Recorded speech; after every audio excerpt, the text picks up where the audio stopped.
I'm Jeff Wilson with GlockTriggers. Please remember, our trigger should only be installed by a gunsmith or competent person knowledgeable in the function and safeties of a Glock handgun.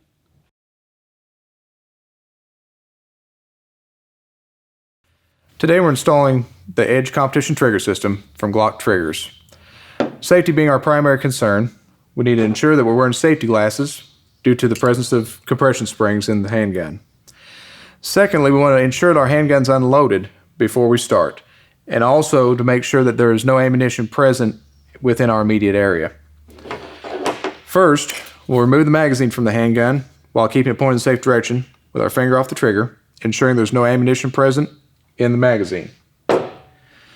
Next, with the gun pointed in the safe direction, we're also going to ensure that there's no ammunition present in the chamber.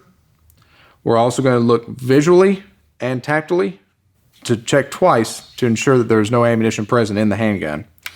And then finally, with the gun pointed in a safe direction, we're going to press the trigger to drop the striker. There's a few things that we'll need to install the trigger. One is a number 2 pencil or similar size object,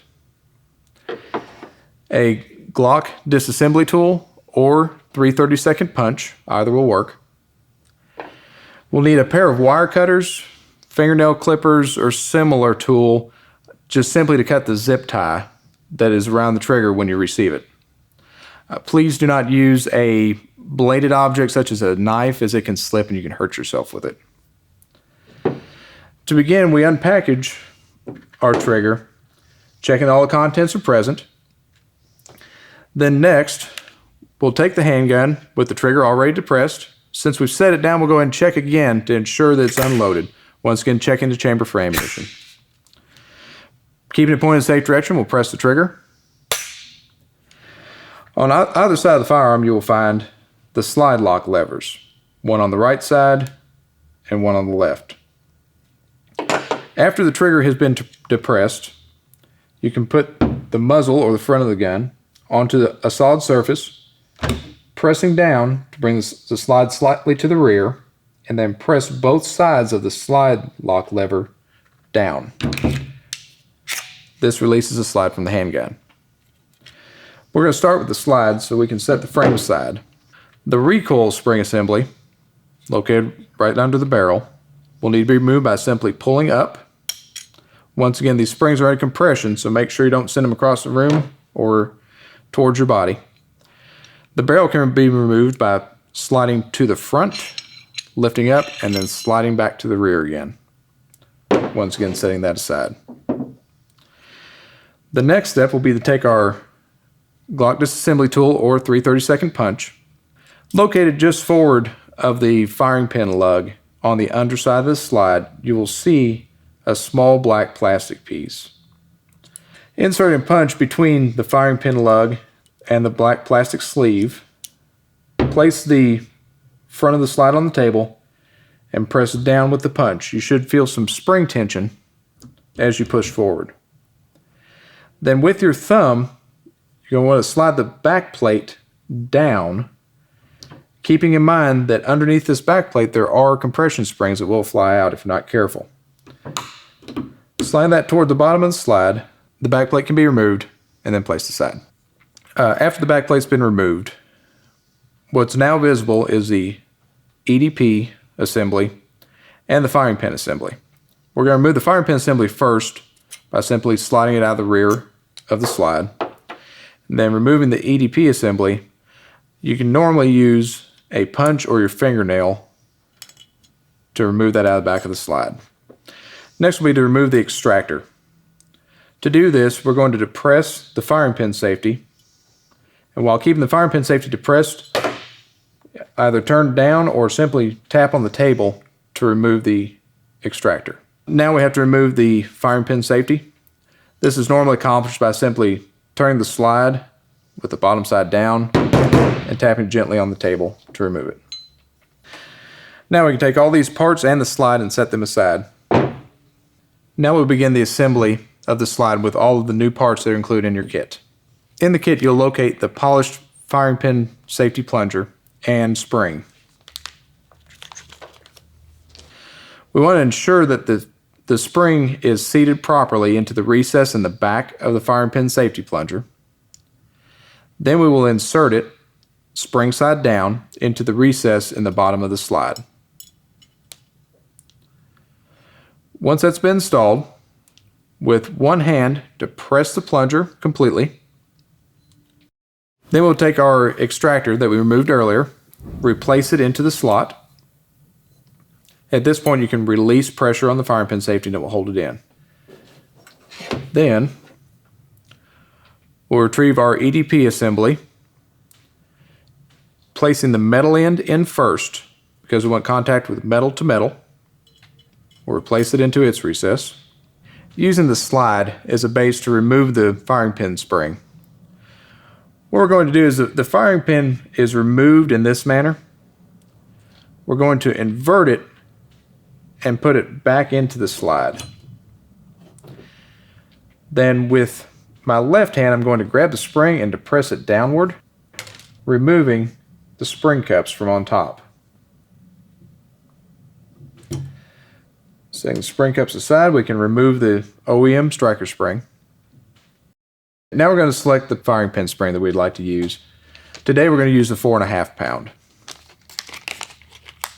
Remove it from the bag, we'll slide it right over the firing pin. And then in another bag, along with the firing pin safety plunger and the Allen wrench, you will also find a new pair of spring cups. Set the contents of that bag aside, we'll get to that.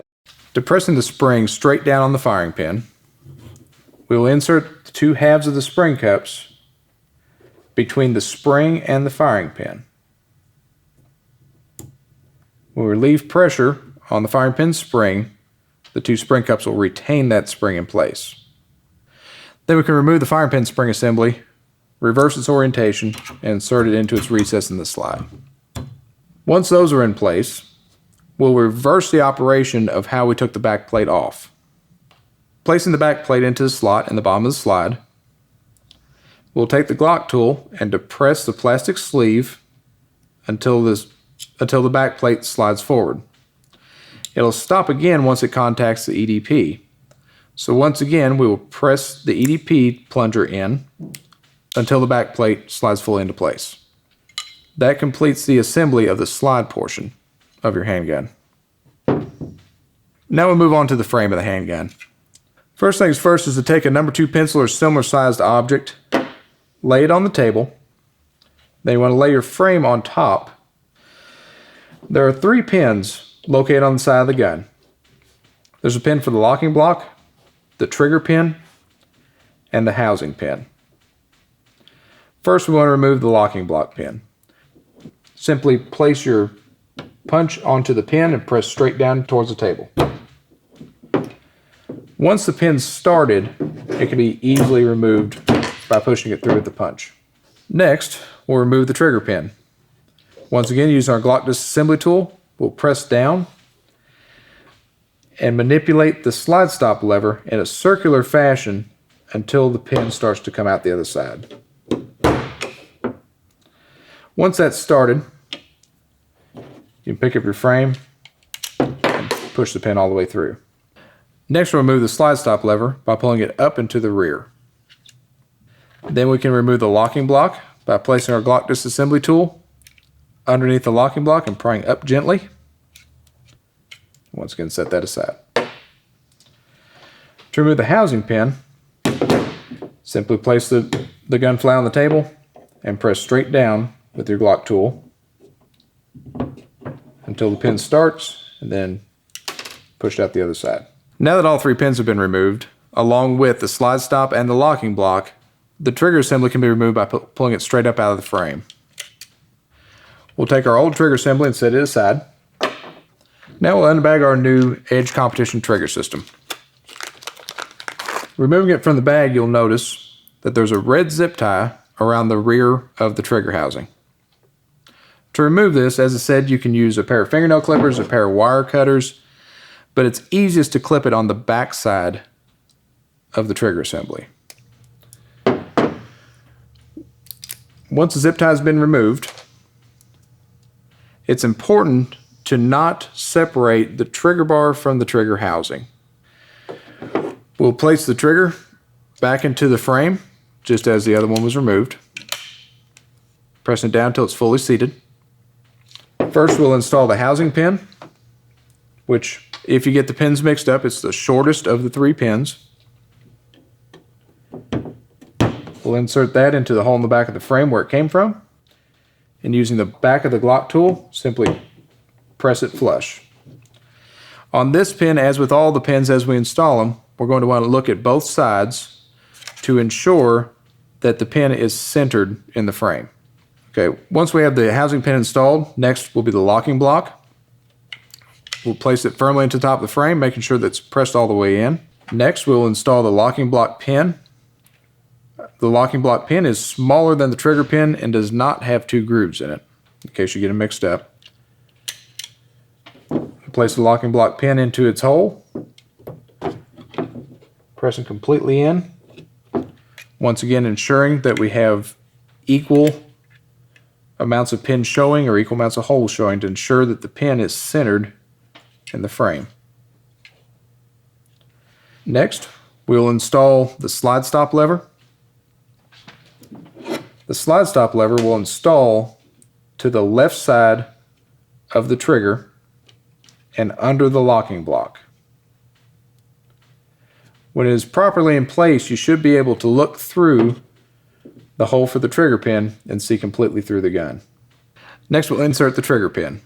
The trigger pin is the one that has the 2 notches in it. We'll insert that into the frame from the right-hand side. As you press the pin through, you may have to manipulate the slide stop lever to facilitate the pin sliding completely through.